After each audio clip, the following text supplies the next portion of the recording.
चलो बेटे, आज class 10 subject political science, topic Khalil's dilemma और चैप्टर पावर शेयरिंग। इसमें हम आज पढ़ेंगे कि ये डिलेमा क्या है, डिलेमा क्या होता है। डिलेमा बेटा उलझन और तनाव को कहते हैं। किसको? उलझन और तनाव को कहते हैं डिलेमा। क्या कहते हैं? डिलेमा। मसलन डिलेमा में आपको ये बताऊं बेटा, आपको कोई काम दिया जाएगा। मसलन आप लोगों ने मैट्रिक पास किया, ओ बेटी आपने मैट्रिक पास किया, आप घर वाले आपको कहते हैं कि आप आर्ट्स ले लो, ठीक है? Yes sir. चलो मैं टीचर हूं या और कोई टीचर आपको कहता है कि आप मेडिकल ले लो, आप मेडिकल ले लो। आपको अपनी चॉइस है नॉन मेडिकल लेना या कॉमर्स लेना। अब जो आपकी 3 चॉइसेस हैं, घर वालों की एक चॉइस है, उस्ताद की एक चॉइस है, अपनी आपको एक चॉइस है। अब बेटा आप ही फैसला कर लो कि अब आप डिप्रेशन में जाओगे, परेशानी में हो जाओगे, कि आपको टेंशन हो जाएगा कि अब मानो तो किसका मानो। हो जाएगा? Yes sir. हो जाएगा ना टेंशन? Yes sir. घर वालों की मानो, यस सर। उस्ताद की मानो या अपनी मानो। Yes sir. इसी को बोलते हैं डिलेमा। तो डिलेमा की मैं डेफिनेशन लिखता हूं बेटा। A dilemma is a situation that required a difficult choice between 2 or more alternatives, especially equal undesirable ones। यानी ये वो सिचुएशन है जिसमें आपको मुश्किल सामना आता है, जो बेटे 2 चीजों से ज्यादा आपके सामने चॉइसेस हैं। आप किसको मैं लूंगा, किसको मैं नहीं लूंगा। इक्वल डिजायरेबल वंस बराबर है और नामुनासिब चाहत भी आपको हो जाती है कि किस एक को मैं चॉइस करूं, किसको मैं नहीं करूं। मसलन e.g. when anyone are confused about what to do because both opinions have negative results, you are in dilemma। जब आप परेशान हो जाओगे कि अब मैं करूं क्या, अब मैं करूं क्या मैं डिसाइड करूं, because both opinions have negative results. जो भी राय आपके सामने है उसको नेगेटिव रिजल्ट्स है, यू आर इन डिलेमा। आप तनाव में चले जाते हैं, आप फैसला कर नहीं सकते हैं, आप परेशान हो जाते हैं कि हम करें तो करें क्या। इसको बोलते हैं डिलेमा। अब खलील एक स्टूडेंट था। क्या था? स्टूडेंट। Khalil is dilemma. अब खलील उलझन में हो गया, परेशानी में हो गया कि अब Khalil was a student and performed well in his studies.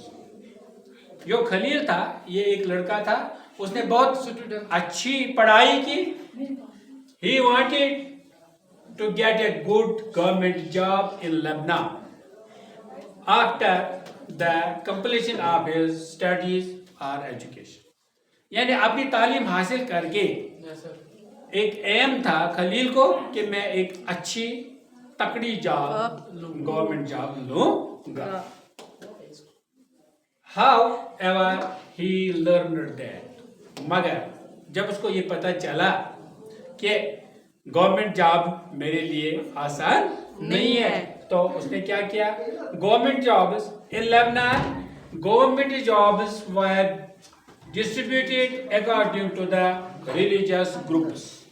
जो लेबनान में गवर्नमेंट जॉब होती है, गवर्नमेंट जॉब को मजहब के ग्रुप मजहबी तौर तरीके से, यानी जो मजहब वहाँ ज्यादा बड़ा था, वहाँ क्रिश्चियन मजहब ज्यादा था, उसी के मुताबिक गवर्नमेंट जॉब वहाँ डिस्ट्रीब्यूट की गई थी।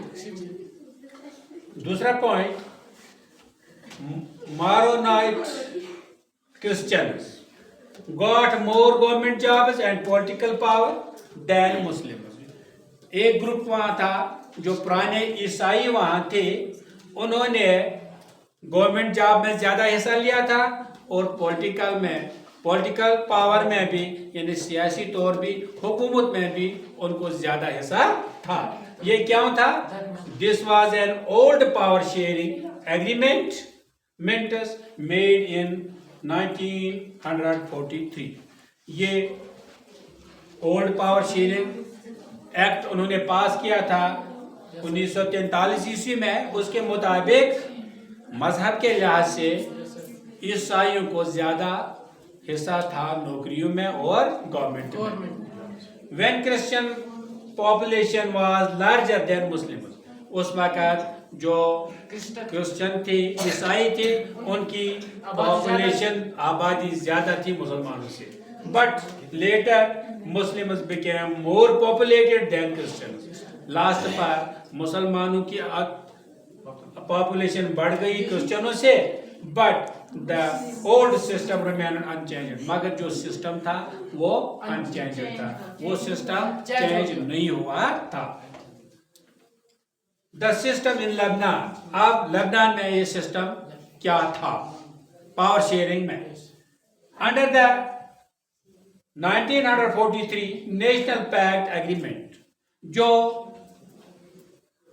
1943 में नेशनल एग्रीमेंट लेबनान में हुआ था, उसके मुताबिक प्रेसिडेंट ऑलवेज मारनाइट क्रिश्चियंस। जो वहां प्रेसिडेंट होता था वो ईसाइयों का होता था। प्राइम मिनिस्टर हर वक्त सुन्नी मुस्लिमों का होता था। Speaker of parliament always a Shia Muslim, वो भी शिया मुसलमानों में होना चाहिए था। Deputy speaker always a Greek Orthodox Christians. ये वहाँ सिचुएशन उन्होंने पैदा की थी सिस्टम लेबनान में, यानी सब कम्युनिटीज का एक एक रिप्रेजेंटेटिव हुकूमत में होता था। तो ये क्या उन्होंने किया? This was meant to maintain balance and peace between communities, but over the time it became unfair because population and social conditions changed. ये उन्होंने इसलिए किया था ताकि सारी कम्युनिटीज बैलेंस्ड रहे, यानी सारी कम्युनिटीज का क्या रहे, नुमाइंदगी रहे। बट ओवर द टाइम, मगर वक्त गुजरने के साथ साथ इट बिकेम अनफेयर, ये अब अच्छा नहीं रहा, इसमें अफरा तफरी पैदा हो गई। Because population and social condition change, क्योंकि पॉपुलेशन और जो सोशल कंडीशंस थे वो चेंज हो गए थे। Why it became dilemma for Khalil. अब मसला है, ये खलील के लिए एक डिलेमा क्या था, परेशानी क्या थी? खलीला's dilemma shows a conflict between fairness and peace. जो खलील का डिलेमा था वो सही था, वो सही था। उसका कॉन्फ्लिक्ट, उसका तनाव ये था कि फेयरनेस और पीस, फेयरनेस और पीस में उसका ये तनाव था कि मैं क्या करूं। If Lebanon kept old system, अगर लेबनान को पुराना ही सिस्टम रहेगा, Christians would continue to get more power, which is unfair to Muslims. फिर क्रिश्चियंस क्या हो जाएगा, उनको ज्यादा पावर मिलेगा, उनकी ज्यादा गवर्नमेंट जॉब्स मिलेंगे ना? तो वो मुसलमानों के लिए ठीक नहीं है, वो मुसलमानों के लिए काबिल कबूल नहीं है। If they change the system, अगर अब उन्होंने चेंज किया किसको, सिस्टम को, it could disturb the peace and create tension between communities. इससे क्या हो जाएगा, अमन में खलल हो जाएगा, यानी लड़ाई हो जाएगी और जो कम्युनिटीज है क्रिश्चियन वर्सेस मुस्लिम बनेगा, शिया वर्सेस मुस्लिम बनेगा, तो ये भी टेंशन बनेगा। इसके लिए ये भी डिलेमा बन गया। So what would Khalil prefer? अब मसला है खलील किस चीज को अब अपनाए, पीस और जस्टिस, अमन को या इंसाफ को? अब मसला है अगर पीस को अपनाएगा तो जस्टिस नहीं मिलेगा, अगर जस्टिस को अपनाएगा तो पीस नहीं मिलेगा, क्योंकि डिस्टर्बेंस हो जाएगी।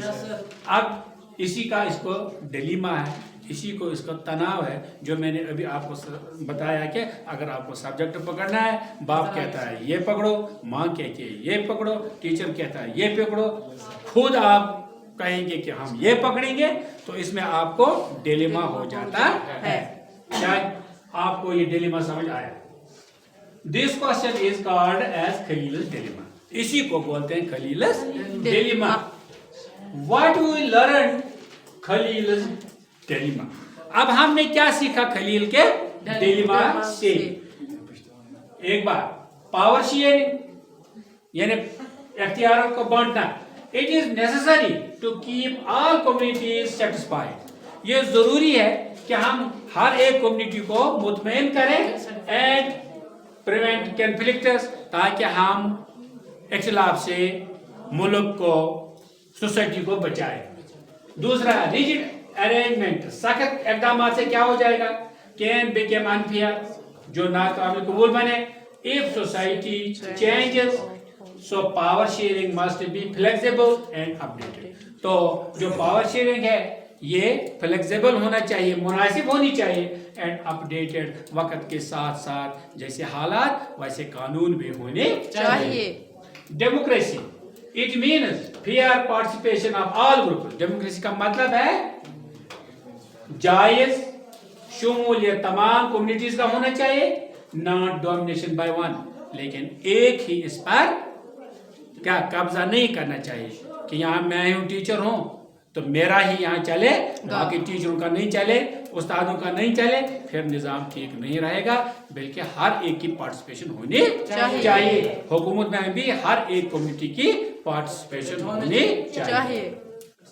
म्यूचुअल ट्रस्ट एंड एकोमोडेशन, आपस में भरोसा और एतमाद होना चाहिए। It means to unite the society in such a way that every community feels satisfied, peace and right। यानी ऐसी कम्युनिटी तश्कील देनी चाहिए जो हर एक अपनी जगह स्टेबिलिटी इख्तियार करे एंड पीस एंड राइट्स का तहफ़्फ़ुज़ वो देखे सोसाइटी में, ऐसी सोसाइटी होनी चाहिए। तो Khalil dilemma teachers us as, तो खलील का जो डिलेमा है ये हमें ये समझाता है, ये सिखाता है। इससे पहले अगर बेटा आपको मेरा ये वीडियो पसंद आता है, अगर सर्च क्लासेस, तो इस मेरी चैनल को सब्सक्राइब और शेयर भी करना, दूसरों तक भी पहुंचाना। पावर शेयरिंग इसका मतलब बेटा it is not only political arrangement, ये कोई सियासी अरेंजमेंट नहीं है, but it is a moral and practical necessity in society with diversity. ये एक अखलाकी जिम्मेदारी है और तजुर्बाती तौर ये बहुत ज़रूरी है उन सोसाइटियों में पावर शेयर होना चाहिए जिनके साथ हम उठते बैठते हैं, जिनके साथ हमारा ताल्लुक रहता है। ए गुड डेमोक्रेसी इंश्योर्स, एक बेहतरीन डेमोक्रेसी हमें ये यकीन दहानी करता है दैट एवरीवन फील्स, हर एक ये महसूस करना चाहिए, रिप्रेजेंटेड, उनकी नुमाइंदगी भी होनी चाहिए एंड रेस्पेक्टेड, और उनको इज्जत भी होना चाहिए। उनको हुकूमत में भी इज्जत होना चाहिए, उनको सोसाइटी में भी इज्जत होना चाहिए। वो पुलिस डिपार्टमेंट में जाए उनको वहाँ भी इज्जत होना चाहिए, वो एजुकेशन डिपार्टमेंट में आए, वो तहसील पर जाए, यानी हर एक को रेस्पेक्टफुली ट्रीट करना चाहिए। वही मुल्क अमन में रहेगा, इत्मीनान में रहेगा और वही मुल्क डेवलप्ड भी होता है, तरक्की भी करता है। उस मुल्क में अफरा तफरी नहीं हो जाती है। ये तो ये मैंने आपको समझाया बेटा कि what was the Khalil's dilemma, यानी खलील का तनाव किस वजह पर था, क्यों था। तो इसी के साथ मैं आपसे रुखसत लेता हूँ। खुदा हाफिज।